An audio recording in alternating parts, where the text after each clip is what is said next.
जय श्री कृष्ण। ओम नमो भगवते वासुदेवाय। श्रीमद्भागवत महापुराण चतुर्थ अध्याय। गोकर्ण उपाख्यान प्रारंभ। सूत जी कहते हैं, मुनिवर, उस समय अपने भक्तों के चित्त में अलौकिक भक्ति का प्रादुर्भाव हुआ देख भक्त बत्सल श्री भगवान अपना धाम छोड़कर वहां पधार गए। उनके गले में बनमाला शोभा पा रही थी। श्री अंग सजल जलधर के समान श्याम वर्ण था। उस पर मनोहर पीतांबर सुशोभित था। कटी प्रदेश करधनी की लड़ियों से सुसज्जित था। सिर पर मुकुट की लटक और कानों में कुंडलों की झलक देखते ही बनती थी। वे त्रिभंग ललित भाव से खड़े हुए चित्त को चुराए लिए जा रहे थे। बक्षर स्थल पर कौस्तुभ मणि दमक रही थी। सारा श्रीअंग हरिचंदन से चर्चित था। उस रूप की शोभा क्या कहें। उसने तो मानो करोड़ों कामदेवों की रूप माधुरी छीन ली थी। वे परमानंद चिन्मूर्ति मधुराति मधुर मुरलीधर ऐसी अनुपम छवि से अपने भक्तों के निर्मल चित्तों में आविर्भूत हुए। भगवान के नित्य लोक निवासी लीला परिकर उद्धववादी वहां गुप्त रूप से उस कथा को सुनने के लिए आए हुए थे। प्रभु के प्रकट होते ही चारों ओर जय हो की ध्वनि होने लगी। उस समय भक्ति रस का अद्भुत प्रवाह चला। बार बार अबीर गुलाल और पुष्पों की वर्षा तथा शंख ध्वनि होने लगी। उस सभा में जो लोग बैठे थे उन्हें अपने देह गेह और आत्मा की कोई सुध न रही। उनकी ऐसी तन्मयता देखकर नारद जी कहने लगे, हे मुनीश्वरगण, आज सप्ताह श्रवण की मैंने यह बड़ी ही अलौकिक महिमा देखी। यहाँ तो जो बड़े मूर्ख दुष्ट और पशु पक्षी भी हैं वे सभी अत्यंत निष्पाप हो गए। अतः इसमें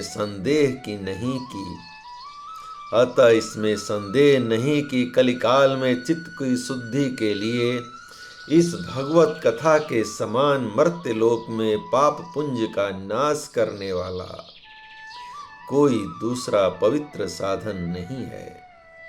मुनिवर, आप लोग बड़े कृपालु हैं।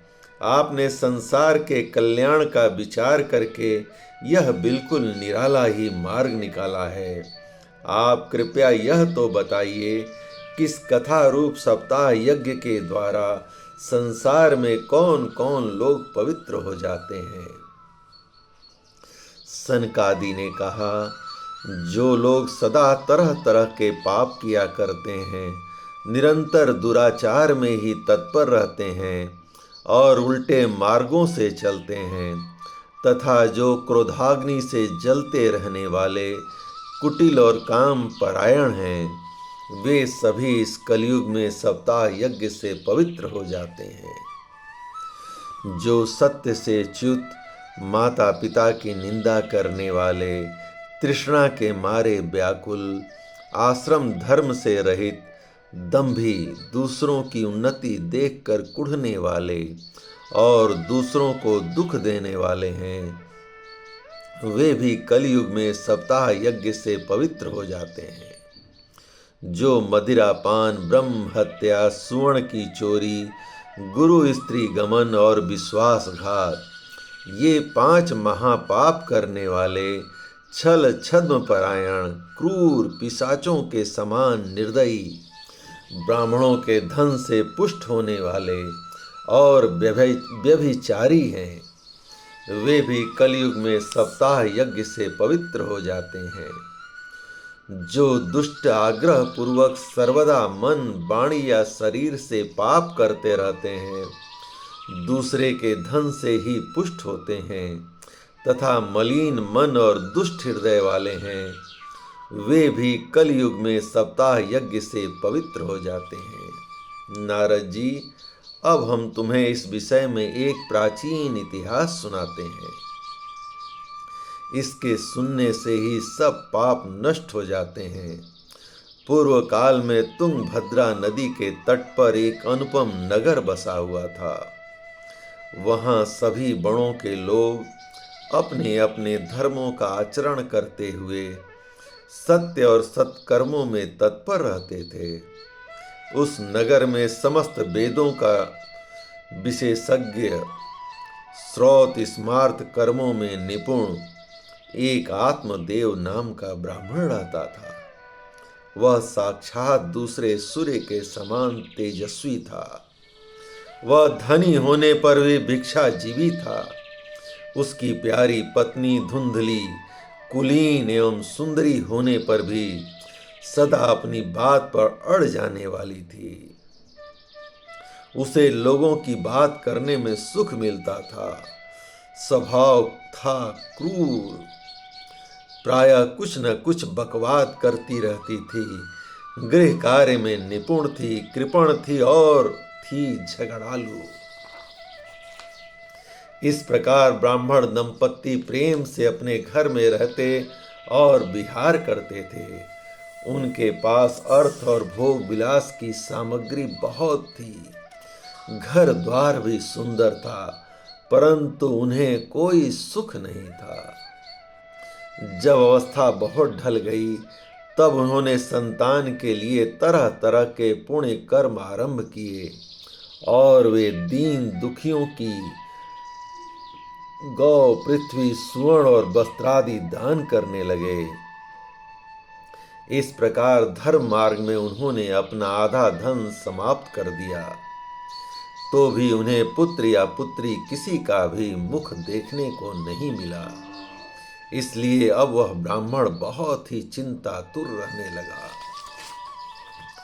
एक दिन वह ब्राह्मण देवता बहुत दुखी होकर घर से निकलकर वन को चल दिया। दोपहर के समय उसे बहुत प्यास लगी, इसलिए वह एक तालाब पर आया। संतान के अभाव के दुख ने उसके शरीर को बहुत सुखा दिया था, इसलिए थक जाने के कारण जल पीकर वह वहीं बैठ गया। 2 घड़ी बीतने पर वहां एक सन्यासी महात्मा आए। जब ब्राह्मण देवता ने देखा कि वे जल पी चुके हैं, तब वह उनके पास गया और चरणों में नमस्कार करने के बाद सामने खड़े होकर लंबी लंबी सांसें लेने लगा। सन्यासी ने पूछा, कहो ब्राह्मण देवता, रोते क्यों हो? ऐसी तुम्हें क्या भारी चिंता है? तुम जल्दी ही मुझे अपने दुख का कारण बताओ। ब्राह्मण ने कहा, महाराज, मैं अपने पूर्व जन्म के पापों से संचित दुख का क्या वर्णन करूं? अब मेरे पितर मेरे द्वारा दी हुई जलांजलि के जल को अपनी चिंता जनित सांस से कुछ गर्म करके पीते हैं।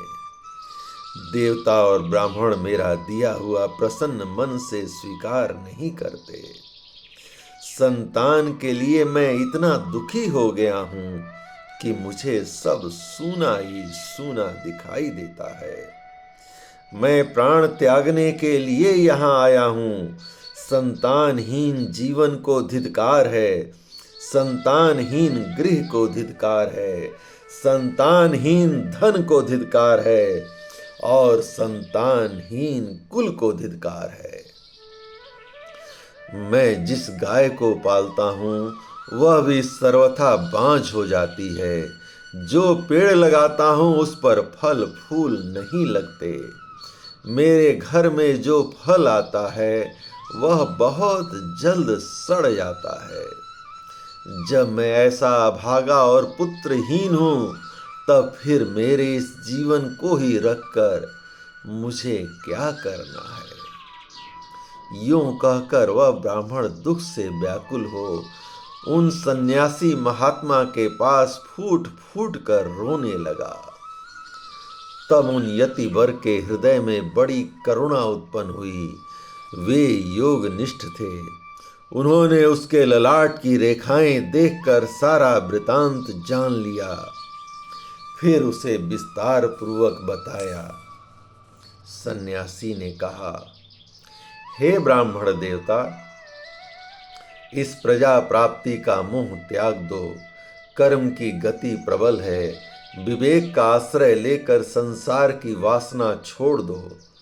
विप्रवर सुनो, मैंने इस समय तुम्हारा प्रारब्ध देखकर निश्चय किया है कि 7 जन्म तक तुम्हारे कोई संतान किसी भी प्रकार नहीं हो सकती। पूर्व काल में राजा सगर एवं अंग को संतान के कारण दुख भोगना पड़ा था। ब्राह्मण, अब तुम कुटुंब की आशा छोड़ दो। संन्यास में ही सब प्रकार का सुख है। ब्राह्मण ने कहा, महात्मा जी, विवेक से मेरा क्या होगा? मुझे तो बलपूर्वक पुत्र दीजिए, नहीं तो मैं आपके सामने ही शोक मूर्छित होकर अपने प्राण त्यागता हूँ। जिसमें पुत्र स्त्री आदि का सुख नहीं है, ऐसा सन्यास तो सर्वथा नीरस है। लोक में सरस तो पुत्र पौत्रादि से भरा पूरा गृहस्थ आश्रम ही है। ब्राह्मण का ऐसा आग्रह देखकर उन तपोधन ने कहा, विधाता के लेख को मिटाने का हठ करने से राजा चित्रकेतु को बड़ा कष्ट उठाना पड़ा था। इसलिए देव जिसके उद्योग को कुचल देता है, उस पुरुष के समान तुम्हें भी पुत्र से सुख नहीं मिल सकेगा।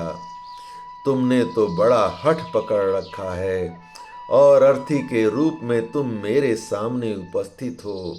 ऐसी दशा में मैं तुमसे क्या कहूँ? जब महात्मा जी ने देखा कि यह किसी प्रकार अपना आग्रह नहीं छोड़ता है, तब उन्होंने उसे एक फल देकर कहा, इसे तुम अपनी पत्नी को खिला देना, इससे उसे एक पुत्र होगा। तुम्हारी स्त्री को 1 साल तक सत्य, शौच, दया, दान और एक समय ही एक ही अन्न खाने का नियम रखना चाहिए।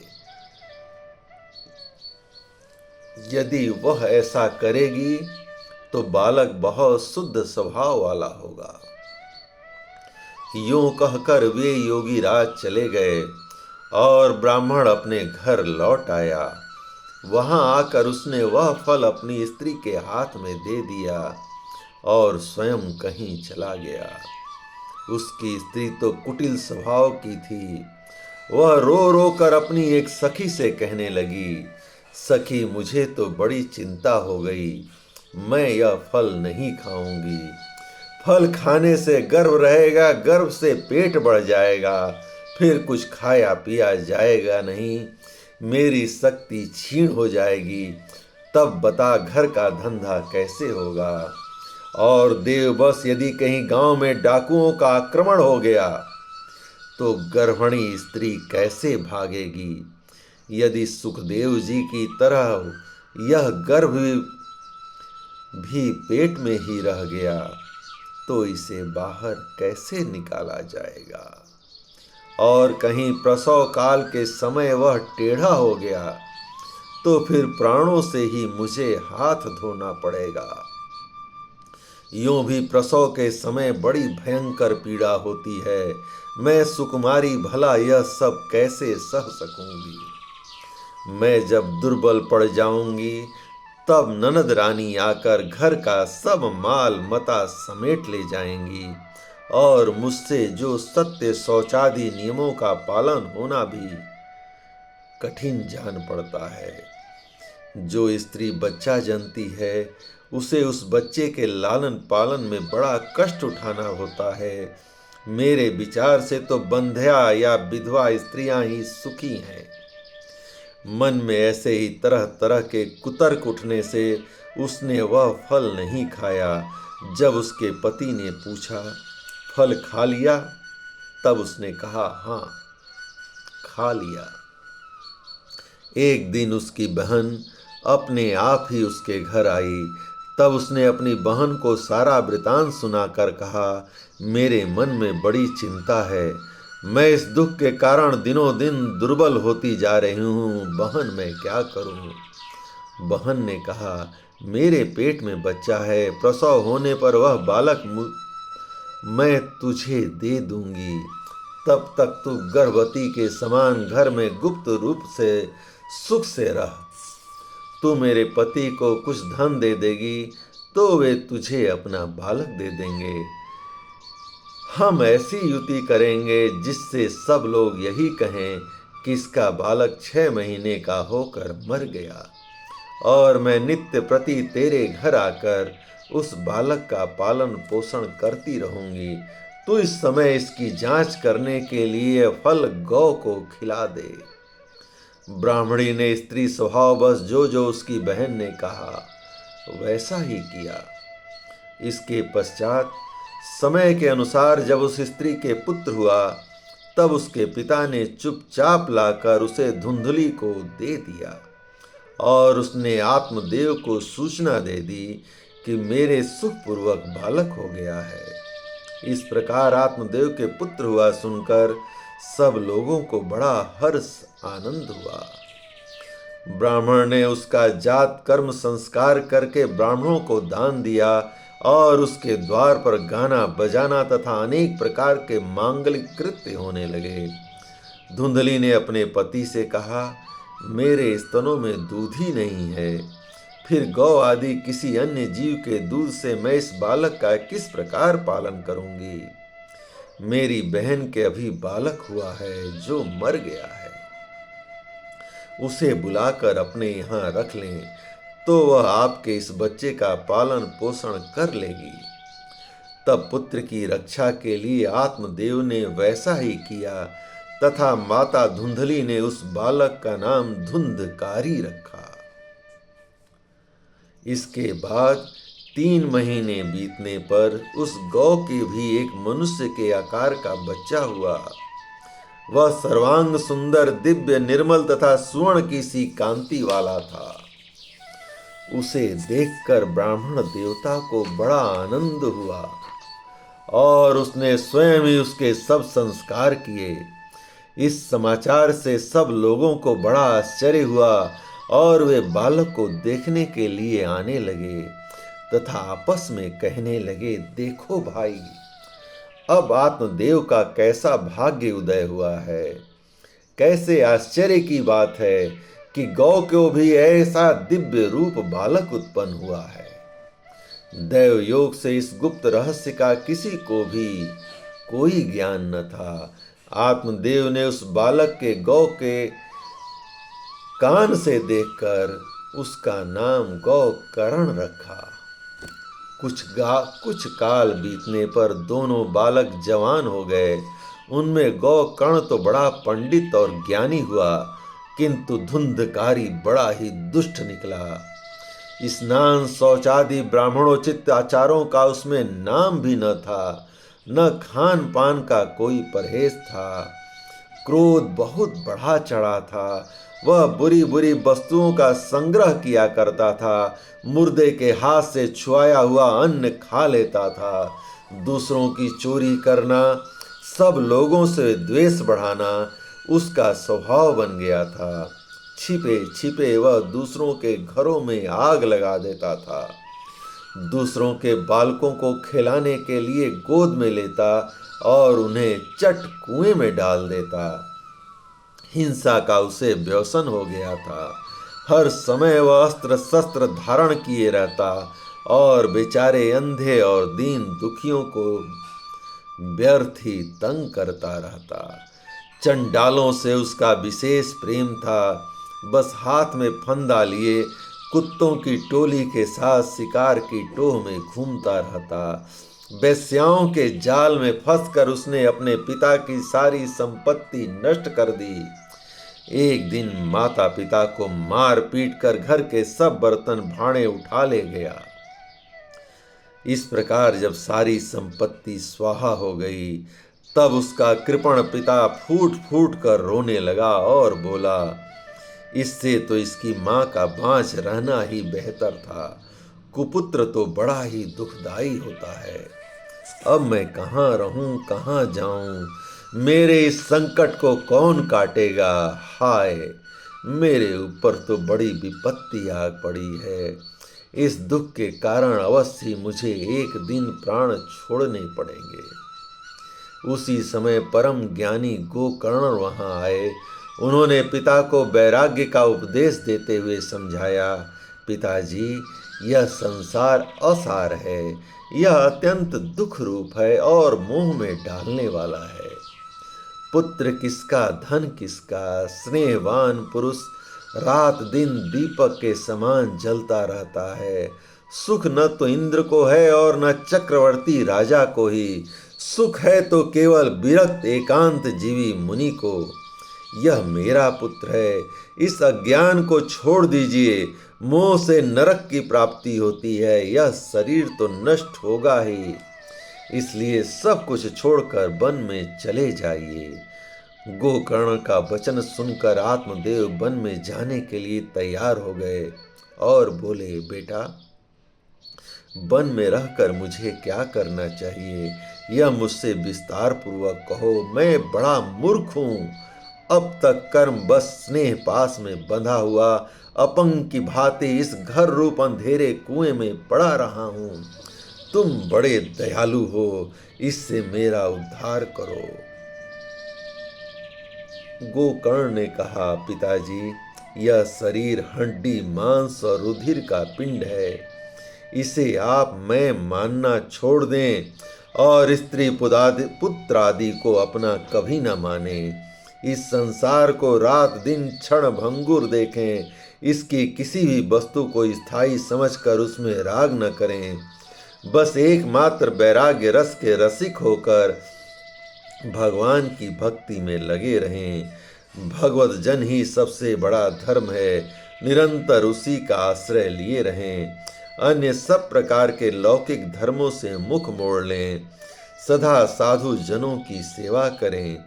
भोगों की लालसा को पास न फटकने दें तथा जल्दी से जल्दी दूसरों के गुण दोषों का विचार करना छोड़कर एकमात्र भगवत सेवा और भगवान की कथाओं का रस स्वादन करें। इस प्रकार पुत्र की वाणी से प्रभावित होकर आत्मदेव ने घर छोड़ दिया और वन को प्रस्थान कर गए। यद्यपि उसकी आयु उस समय 60 वर्ष की हो चुकी थी, फिर भी बुद्धि में पूरी दृढ़ता थी। वहाँ रात दिन भगवान की सेवा पूजन करने से और नियम पूर्वक भगवत के 10वें स्कंद पाठ करने से उसने भगवान श्री कृष्ण चंद्र को प्राप्त कर लिया। जय श्री कृष्ण। इस प्रकार श्री पद्म पुराण का उत्तरखंड श्रीमद् महाभागवत महात्म्य विप्र मोक्ष नामक 4th अध्याय भगवान श्री कृष्ण की कृपा से पूर्ण हुआ। श्री कृष्णम शरणम, श्री कृष्णम शरणम।